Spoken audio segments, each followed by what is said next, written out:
Hello dears, good afternoon. അപ്പോൾ ഇന്ന് നമ്മൾ തേർഡ് യൂണിറ്റ് ആയിട്ടുള്ള ബിയോണ്ട് ദ ഹൊറൈസൺ എന്ന് പറയുന്ന ആ ഒരു യൂണിറ്റിനകത്തെ ചാപ്റ്റേഴ്സ്, അവിടെ എന്തൊക്കെ കാര്യങ്ങളാണ് നമ്മൾ പ്രത്യേകമായി ശ്രദ്ധിക്കേണ്ടത് എന്നുള്ള കാര്യമാണ് നമ്മളിവിടെ പറയുന്നത് കേട്ടോ. So here we can say that this unit mainly talks about travel related ആയിട്ടുള്ള ഒരു യൂണിറ്റാണ് നമ്മുടെ ഈ ഒരു തേർഡ് യൂണിറ്റ് എന്ന് പറയുന്നത്. സോ ഇവിടെ ആസ് എ ബിഗിനിങ് നമ്മളിവിടെ പഠിക്കേണ്ട ഒരു സംഗതി എന്താണെന്നറിയോ? വേസ് ഓഫ് ട്രാവലിംഗ് ഏതൊക്കെയാണ് എന്നുള്ള കാര്യം നമ്മളിവിടെ മനസ്സിലാക്കി വെക്കണം. Then dos and don'ts of travelling നമുക്കിവിടെ ഫെമിലിയർ ആയിരിക്കണം. എന്തൊക്കെയാണ് നമ്മളൊരു യാത്ര ചെയ്യുമ്പോൾ നമ്മൾ ശ്രദ്ധിക്കേണ്ടതായിട്ടുള്ള കാര്യങ്ങൾ എന്തൊക്കെയാണ്, അതുപോലെ നമ്മൾ ചെയ്യാൻ പാടില്ലാത്ത കാര്യങ്ങൾ എന്തൊക്കെയാണ്, അല്ലെങ്കിൽ ഒരു ട്രിപ്പ് നമ്മൾ പ്ലാൻ ചെയ്യുന്ന സമയത്ത് ചെയ്യേണ്ടതായിട്ടുള്ള ഡൂസും ഡോൺസും നമ്മളിവിടെ പഠിക്കണം. ഈ ഒരു യൂണിറ്റിനകത്ത് പ്രധാനമായും 3 ചാപ്റ്റേഴ്സാണ്. ആദ്യത്തേത് HW ലോങ്ഫെല്ലോ നേച്ചുറൽ ബ്യൂട്ടീനെ കുറിച്ച് എഴുതിയിട്ടുള്ള ഒരു കവിതയാണ് സൺറൈസ് ഓൺ ദ ഹിൽസ്. ഇവിടെ നമ്മുടെ പോയറ്റ് ഒരു കുന്നിൻ മുകളിൽ സൂര്യോദയം കാണാൻ വേണ്ടിയിട്ട് ഒരു കുന്നിൻ മുകളിൽ പോയി നിൽക്കുകയും ആ കാണുന്ന സമയത്ത് അദ്ദേഹത്തിൻ്റെ ആ ഒരു എക്സ്പീരിയൻസ് എന്ത് ചെയ്യുകയാണ്, അദ്ദേഹം ഇവിടെ ശരിക്കും ഷെയർ ചെയ്യുകയാണ് ചെയ്യുന്നത്. അദ്ദേഹം ആ ഒരു കുന്നിൻ മുകളിൽ നിൽക്കുന്നതും അവിടെ നിൽക്കുന്ന സമയത്ത് താഴെ ഒരു താഴ്വാരം കാണുകയും ആ താഴ്വാരത്തിൽ സൂര്യോദയത്തിൻ്റെ ആ ഒരു റിഫ്ലക്ഷൻ എങ്ങനെയാണ് അവിടെ ഉണ്ടാവുന്നത് എന്നുള്ളതിനെ കുറിച്ചാണ് പറയുന്നത്. ഓക്കെ, അപ്പോൾ അതിനെക്കുറിച്ച് ഡീറ്റെയിൽഡ് ആയിട്ട് ഞാൻ അവിടെ പോകുന്നില്ല, നിങ്ങളത് ശരിക്കും പഠിക്കണം. ദെൻ ക്വസ്റ്റ്യൻ ആൻസേഴ്സിൻ്റെ രൂപത്തിൽ എന്തൊക്കെ കാര്യങ്ങളാണ് പ്രധാനമായും ഇവിടുന്ന് ചോദിക്കുന്നത് എന്നുള്ളത് നമ്മളിവിടെ പറയാം. ഓക്കെ, അപ്പോൾ ഇതിനകത്ത് നിന്ന് നിർബന്ധമായും നമ്മൾ പഠിക്കേണ്ട ഒരു ചോദ്യം, ഈ കവിതയ്ക്കകത്തെ ഹെവൻസ് വൈഡ് ആർച്ച് എന്തിനെ സൂചിപ്പിക്കുന്നു, റിട്ടേണിംഗ് മാർച്ച് എന്തിനെ സൂചിപ്പിക്കുന്നു? ഇത് പഠിക്കാതെ നമ്മൾ പോകാൻ പാടില്ല. ഇവിടെ ഹെവൻസ് വൈഡ് ആർച്ച് സൂചിപ്പിക്കുന്നത് എന്തിനെയാണ്? Here the sky. Okay, and the returning march എന്നുള്ളത് കൊണ്ട് ഉദ്ദേശിക്കുന്നത് the returning of the sun in the morning ആണ്. ഓക്കെ, ഹെവൻസ് വൈഡ് ആർച്ച് എന്നുള്ളത് ആകാശത്തെയാണ് സൂചിപ്പിക്കുന്നതെങ്കിൽ റിട്ടേണിംഗ് മാർച്ച് എന്ന് പറഞ്ഞാൽ that is the return of the sun in the morning. അതായത് സൂര്യൻ്റെ ഈവനിങ് ടൈമിൽ അസ്തമിച്ച് വീണ്ടും പിറ്റേ ദിവസം രാവിലെയുള്ള സൂര്യൻ്റെ ആ ഒരു തിരിച്ചു വരവിനെയാണ് റിട്ടേണിംഗ് മാർച്ച് എന്നുള്ളതുകൊണ്ട് അവിടെ ഉദ്ദേശിക്കുന്നത്. ആക്ച്വലി ഈ 2 പോയിന്റുകൾ നമ്മളവിടെ നിർബന്ധമായും പഠിച്ചിരിക്കണം. Okay, here it reminds us a king returning after a long absence or even our own returning to life in the morning after the night sleep. ശരിക്കും ഈ ഒരു സൂര്യൻ അസ്തമിച്ച പിറ്റേ ദിവസമുള്ള സൂര്യൻ്റെ ആ ഒരു ഉദയം എന്ന് പറയുമ്പോൾ ശരിക്കും നമ്മൾ രാത്രിയിൽ ഉറങ്ങി രാവിലെ എഴുന്നേൽക്കുന്നത് പോലെ, അല്ലെങ്കിൽ ഒരു രാജാവ് ഒരുപാട് കാലങ്ങൾക്ക് ശേഷം തൻ്റെ സാമ്രാജ്യത്തിലേക്ക്, തൻ്റെ രാജ്യത്തിലേക്ക് തിരികെ വരുന്നത് പോലെയൊക്കെയാണ് അവിടെ കാണുന്നത് കേട്ടോ. സോ തന്നെ അവിടെ സോഫ്റ്റ് ഗെയിൽ എന്ന് പറയുന്ന ഒരു എക്സ്പ്രഷൻ ഉണ്ട്. അവിടെ സോഫ്റ്റ് ഗെയിൽ എന്നുള്ളത് കൊണ്ട് ഉദ്ദേശിക്കുന്നത് ഏർലി മോർണിംഗ് ബ്രീസിനെയാണ്. അതായത് മോർണിംഗ് ബ്രീസിനെയാണ് സോഫ്റ്റ് ഗെയിൽ അവിടെ സൂചിപ്പിക്കുന്നത്. അതൊരു പോയറ്റിക് ഡിവൈസും കൂടെയാണ്. സോഫ്റ്റ് ഗെയിൽ ഓക്സിമൊറോൺ എന്ന് പറയുന്ന ഒരു ഡിവൈസിലും കൂടെ നമുക്കതിനെ കാണാൻ പറ്റും. കാരണം സോഫ്റ്റ് എന്ന് പറഞ്ഞാൽ വളരെ മൃദുവായ ഒന്നാണ്. ഗെയിൽ എന്ന് പറഞ്ഞാൽ ആക്ച്വലി ദ മീനിങ് ഇസ് കൊടുങ്കാറ്റാണ്. കൊടുങ്കാറ്റ് ഒരിക്കലും സോഫ്റ്റ് അല്ല. സോ ഇവിടെ സോഫ്റ്റ് ഗെയിൽ എന്ന് പറയുമ്പോൾ we can say that here the poet has used oxymoron. Okay, and അവിടെ what makes the glory of the clouds fade, ഈ മേഘത്തിൻ്റെ ശോഭ നഷ്ടമാകുന്നത് എങ്ങനെയാണെന്ന് ചോദിച്ചു കഴിഞ്ഞാൽ the rising sun makes the glory of the clouds fade എന്നുള്ളതാണ്. എന്നാൽ അവിടെ ക്ലൗഡിനെ എന്തുമായിട്ടാണ് കമ്പയർ ചെയ്യുന്നത് എന്നുള്ളത് പഠിക്കണം. They are compare to the army defeated in a battle. അത് പ്രത്യേകം ശ്രദ്ധിക്കേണ്ട ഒരു കാര്യമാണ്. Cloud are compare to the army defeated in a battle ready to flee from the conqueror. അതായത് ഒരു യുദ്ധത്തിൽ തോറ്റ പട്ടാളക്കാരെ പോലെയാണ് ശരിക്കും സൂര്യൻ ഉദിക്കുമ്പോൾ മേഘങ്ങൾ എന്ത് ചെയ്യുന്നത്, ഒളിഞ്ഞു മാറുന്നത് എന്നുള്ള കാര്യം പറയുന്നുണ്ട്. ദെൻ അവിടെ ആ ഒരു what picture of the Valley is unveiled എന്ന് പറയുന്നുണ്ട്. അപ്പോൾ ആ ഒരു വാലിനെ കുറിച്ച് അവിടെ ഡിസ്ക്രൈബ് ചെയ്യാൻ നിങ്ങൾ പഠിക്കണം. എന്തായാലും നമുക്ക് എക്സാമിന് വരുന്നുണ്ടെന്നുണ്ടെങ്കിൽ ആ ഒരു സ്റ്റാൻസ തന്നിട്ട് എഴുതാനാണ് പറയുക. അപ്പോൾ ആ സ്റ്റാൻസയ്ക്കകത്ത് ഉണ്ടാവുമല്ലോ, the water that flows in the river gets darkened at times by the shade of the forest. അവിടെ ഒരു കാസ്കേഡ് ഉണ്ട്. the bittern is flying upwards, spirally making noise as the dawn is softly and smoothly turning into morning.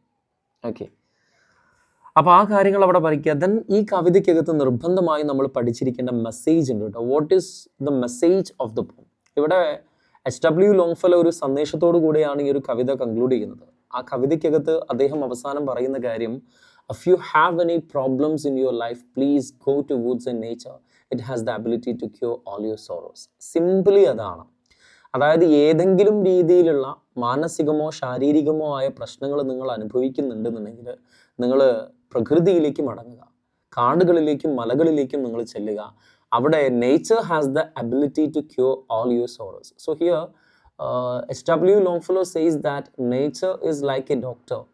Nature is a medicine. Nature has the ability to cure all our sorrows എന്നുള്ളൊരു മെസ്സേജോട് കൂടെയാണ് actually ഈ ഒരു stanza conclude ചെയ്യുന്നത് കേട്ടോ.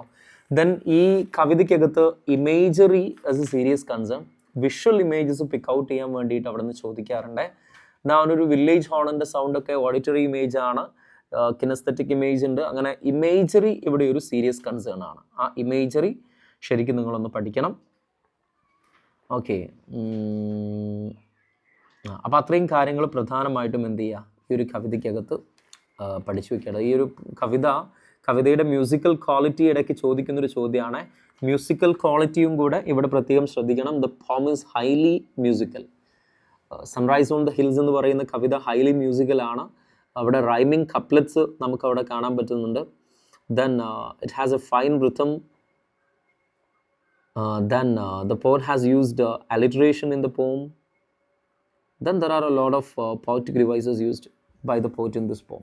Okay, അപ്പോൾ അതിൻ്റെ ഒരു musical ക്വാളിറ്റിയും കൂടെ നിങ്ങളവിടെ പഠിക്കണം. ഇതാണ് ശരിക്കും നമ്മൾ എന്ത് ചെയ്യുന്നത് ഈ ഒരു കവിതയ്ക്കകത്ത് നിന്ന് പഠിക്കാനുള്ളത്. ഈ യൂണിറ്റിനകത്ത് second chapter the trip of Lahaul എന്ന് പറയുന്ന ഒരു ചാപ്റ്റർ അല്ലേടാ. ഈ ചാപ്റ്ററിനകത്ത് നിന്ന് നിങ്ങൾ പഠിക്കേണ്ട സംഗതി എന്താണെന്നറിയോ നിങ്ങൾ? ഇവിടുന്ന് നിർബന്ധമായും നമ്മൾ പഠിച്ചിരിക്കേണ്ട ഒരു സംഗതി ലൈവ് റിപ്പോർട്ടാണ്. അതായത് ലഹോളയുടെ ആ ഒരു റിപ്പോർട്ട് എന്ത് ചെയ്യാം നമ്മളോട് പറയും. ആ ലൈവ് TV റിപ്പോർട്ട് ഓഫ് ലഹോല അത് നിങ്ങൾ പഠിക്കാതെ പോകരുത്.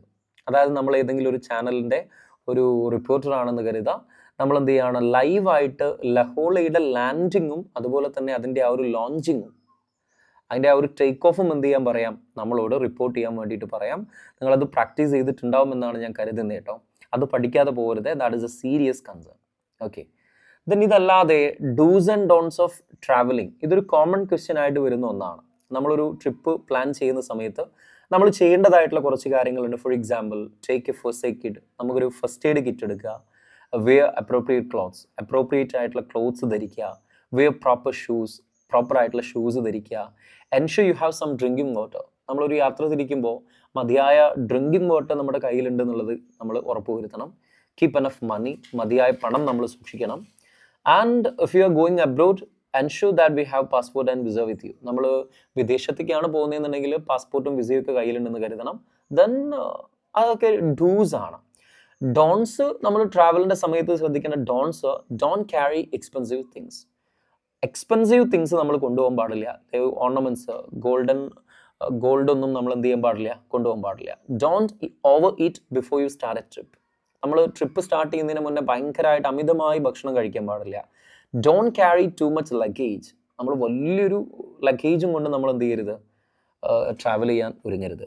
Don't try to show off by doing very risky things. നമ്മളൊരിക്കലും ട്രാവലിങ്ങിൻ്റെ സമയത്ത് റിസ്കി തിങ്സ് ചെയ്തിട്ട് നമ്മൾ ഷോ ഓഫ് ചെയ്യാൻ നമ്മൾ അത് ചെയ്യാൻ പാടില്ല. Don't get upset with small returns. ചെറിയ ചെറിയ പ്രശ്നങ്ങൾക്ക് നമ്മൾ എന്താവാൻ പാടില്ല, അങ്ങനെ ഡള്ളാവാൻ, ഡെസ്പാവാനുള്ള ആകരുത് എന്നുള്ള കാര്യം കൂടി പറയുന്നുണ്ട്. അപ്പോൾ പ്രധാനമായും ട്രിപ്പ് ഓഫ് ലഹോലയ്ക്കകത്ത് നിന്ന് ലൈവ് TV റിപ്പോർട്ട് നിങ്ങൾ അവിടെ പഠിക്കണം. ദെൻ ആ സംഗതി ഒന്ന് പഠിച്ചു, ജസ്റ്റ് ഒന്ന് വായിച്ചു വെക്കുക എന്തൊക്കെയാണ് അതിൽ പറയുന്നത് എന്നുള്ളത് കേട്ടോ. ഞാൻ പറഞ്ഞ കാര്യം പഠിക്കാണ്ട് ഒരു നിലക്കും നിങ്ങൾ പോകാൻ പാടില്ല. അത് കഴിഞ്ഞാൽ പിന്നെ ദ സീക്രട്ട് ടേർട്ടിൽസ് ഓഫ് കഡാവ് എന്ന് പറയുന്ന ആ ഒരു ചാപ്റ്ററിനകത്ത് നിന്ന് നിങ്ങൾ പഠിച്ചിരിക്കേണ്ട സംഗതി എന്താണെന്ന് അറിയോ? അതിനകത്തൊരു ഐതിഹ്യത്തെക്കുറിച്ച് പറയുന്നുണ്ടല്ലോ, റിച്വൽ, ടേർട്ടിൽ കോളിംഗ് അല്ലേ? When the maidens of Namuana sing a special chant, the turtles will come to the surface of the water എന്നൊക്കെ പറയുന്നുണ്ടല്ലോ. ആ ഒരു ടേർട്ടിൽ കോളിംഗ് എന്ന് പറയുന്ന ആ ഒരു ഐതിഹ്യത്തെ ഒന്ന് ഡിസ്ക്രൈബ് ചെയ്യാൻ, അതെന്താണെന്ന് ചോദിച്ചാൽ ഒരു പാരഗ്രാഫ് എഴുതാൻ വേണ്ടിയിട്ട് നമ്മൾ അവിടെ പഠിക്കണം. ഇത് കഴിഞ്ഞാൽ പിന്നെ നിങ്ങൾ എന്ത് ചെയ്യാന്നറിയോ? അതായത് നിങ്ങളുടെ നാട്ടിൽ ഉള്ള ഏതെങ്കിലും ഒരു റിച്വലിനെ കുറിച്ച് എഴുതാൻ വേണ്ടിയിട്ട് നിർബന്ധമായിട്ടും പഠിക്കണം. അത് പഠിക്കാതെ പോകരുത്. ഓണത്തെക്കുറിച്ചോ ഓണം നമുക്ക് ഏതാണോ ഏറ്റവും നല്ല സിമ്പിളായിട്ട് നമുക്ക് എഴുതാൻ പറ്റുന്നത് അതിനെക്കുറിച്ച് എഴുതാൻ നിങ്ങൾ പഠിക്കണം. ഇത് പഠിക്കാതെ പോകാൻ പാടില്ല. കാരണം നിരവധി തവണ എക്സാമിന് ചോദിച്ചിട്ടുള്ള ചോദ്യമാണ്. നമ്മുടെ ലൊക്കാലിറ്റിയിൽ നിലനിൽക്കുന്ന ഏതെങ്കിലും ഒരു റിച്വലിനെ കുറിച്ച് നമ്മളോട് എഴുതാൻ വേണ്ടിയിട്ട് പറയാം. അപ്പോൾ ഒരു ഓണത്തെക്കുറിച്ചോ ദിവാലിനെ കുറിച്ചോ ഏതെങ്കിലും ഒരു നിങ്ങൾക്ക് ഏറ്റവും സിമ്പിളായി തോന്നുന്ന ഒരു റിച്വലിനെ കുറിച്ച് നിങ്ങൾ എന്ത് ചെയ്യുക, അവിടെയൊന്നും ചെയ്യാൻ പഠിക്കണം. ദെൻ ഇതിനകത്തു നിന്നാണ്, ഈ ഒരു യൂണിറ്റിനകത്തു നിന്നാണ് ഒരു ട്രാവലോഗ് എഴുതാൻ വേണ്ടിയിട്ടുള്ള ചോദ്യം വരാറുണ്ട്. നമ്മൾ ഏറ്റവും സിമ്പിളായിട്ട് ഏതെങ്കിലും ഒരു സ്ഥലത്തേക്ക് പോയതിൻ്റെ ഒരു ട്രാവലോഗ് എഴുതാൻ വേണ്ടിയിട്ട് നമ്മൾ പഠിക്കുക. ട്രാവലോഗ്, ട്രാവൽ ഇൻഫോ, ഐറ്റ്നറി, ഈ സാധനങ്ങളൊക്കെ വരാറുണ്ട്. ട്രാവലോഗ് ആണ് ഏറ്റവും കൂടുതൽ വരാറുള്ളത്. എന്തായാലും ഏതെങ്കിലും ഒരു സ്ഥലത്തെക്കുറിച്ച് ട്രാവലോഗ് എഴുതാൻ നമ്മൾ പ്രീ പ്ലാൻഡ് ആയിട്ട് പോകണം. ഓക്കെ, അത് എക്സാമിന് ചോദിക്കുന്നതാണ്. ദെൻ ഈ സേക്രഡ് ടർട്ടിൽസ് ഓഫ് കഡാവിന്ന് തന്നെ നമ്മളോട് എന്ത് ചോദിക്കാന്നറിയോ? അവിടെ ഒരു ഐതിഹ്യമൊക്കെ പറയുന്നുണ്ട്, അതൊക്കെ ഓർമ്മയിലുണ്ടാവുമെന്ന് കരുതുന്നു കേട്ടോ. റെഡാലിസും ദെൻ തിനൈക്കബോഗ, അങ്ങനെ കുറച്ച് ക്യാരക്ടേഴ്സിനൊക്കെ വെച്ച് പറയുന്നുണ്ടല്ലോ. ദെൻ ഇവിടെ imagine that you are at Namuana. നിങ്ങൾ നമുവാനയിൽ അവിടെ ഒരു ടേർട്ടിൽ കോളിംഗ് നടക്കുന്ന ആ ഒരു സ്ഥലത്ത് നിങ്ങളുണ്ട്. ആ ഒരു ടേർട്ടിൽ കോളിങ്ങിനെ അല്ലെങ്കിൽ ആ ഒരു പ്ലേസിനെ ഇൻട്രൊഡ്യൂസ് ചെയ്തിട്ട് ഇൻട്രൊഡ്യൂസിങ് എ ടൂറിസ്റ്റ് സ്പോട്ട്, ഈ ഒരു സാധനം എക്സാമിന് ചോദിക്കാറുണ്ട്. അപ്പോൾ അതും കൂടെ നിങ്ങൾ എന്ത് ചെയ്യണം, ആ ഒരു ചാപ്റ്റർ ബേസ്ഡ് ആയിട്ട് പഠിക്കണം. അതായത് നിങ്ങൾ അവിടെയുണ്ട്, നിങ്ങൾ ആ ഒരു സംഗതി എന്ത് ചെയ്യുക, റിപ്പോർട്ട് ചെയ്യുന്ന പോലെയോ അല്ലെങ്കിൽ വേറെ ഏതെങ്കിലും ഒരു രൂപേനെ അതിനെക്കുറിച്ച് എഴുതാൻ വേണ്ടിയിട്ട് ചോദിക്കാം. അപ്പോൾ ഇത്രയും ക്വസ്റ്റ്യൻസ് ആണ് ബിയോണ്ട് ദ ഹൊറൈസൺ എന്ന് പറയുന്ന ആ ഒരു യൂണിറ്റിനകത്ത് നിന്ന് നിർബന്ധമായും നമ്മൾ പഠിച്ചിരിക്കേണ്ടത്. ഓക്കെ, അപ്പോൾ ഇനി നമ്മൾ അടുത്ത യൂണിറ്റിനകത്ത് എന്തൊക്കെയാണെന്നുള്ളത് അവിടെ പറയും. See you in another video.